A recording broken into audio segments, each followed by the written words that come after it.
அரசு பேருந்து ஓட்டுநர் உயிரிழந்த நிலையில அவர் யார் அடக்கம் செய்ய போறாங்க அப்படின்னு 2 மனைவிகளுக்கிடையே ஏற்பட்ட பிரச்சனையில பெரும் பரபரப்பை தொடர்ந்து மதுரை உயர்நீதிமன்றம் இப்போ தீர்ப்பு வழங்கியிருக்காங்க.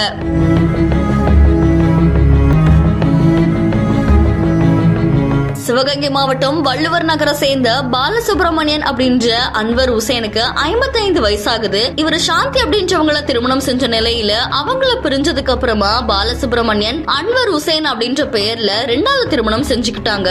அதுல அலி பாத்திமா அப்படின்றவங்கள திருமணம் செஞ்சு இவங்களுக்கு 3 மகன்கள் இருக்காங்க. இதுல பல வருட திருமண வாழ்க்கைக்கு அப்புறமா கொஞ்ச நாளைக்கு முன்னாடி இவர் உடல்நல குறைவால இறந்துட்டாரு. இதை தொடர்ந்து கணவரை யார் அடக்கம் செய்யறது அப்படின்னு பிரச்சனை ஏற்பட ஆரம்பிச்சிருக்கு. முதல் மனைவியான சாந்தி அவர்கள் இவரை இந்து முறைப்படிதான் அடக்கம் செய்யணும் அப்படின்னு சொல்லிருக்காங்க. 2வது மனைவியான சையத் அலி பாத்திமா இவரை இஸ்லாமிய முறைப்படிதான் அடக்கம் செய்யணும் அப்படின்னு சொல்லிருக்காங்க. இந்த பிரச்சனை பெருசானதால காவல்துறையினரும் இதுக்கு ஒரு தீர்ப்பு கொடுக்க முடிவு செஞ்சிருக்காங்க. ஆனா அந்த பிரச்சனை தீவிரம் அடைஞ்ச நிலையில நீதிமன்றத்தை நாடி உத்தரவு பெற்றுவாங்க அப்படின்னு சொல்லி அவருடைய உடலை கைப்பற்றிருக்காங்க.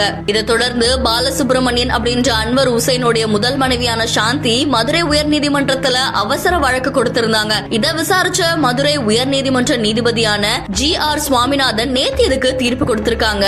அதுல முதல் மனைவி சாந்தி அவர்கள் இறந்த பாலசுப்ரமணியன் அப்படின்ற அன்வர் ஹுசைன் உடலுக்கு அரை மணி நேரம் இந்து மத முறைப்படி சடங்குகள் செஞ்சதுக்கு அப்புறமா காரைக்குடியில் இருக்கிற முஸ்லிம் ஜமாத்திடம் உடலை ஒப்படைக்கணும் அப்படின்னு சொல்லி உத்தரவிட்டிருக்காங்க.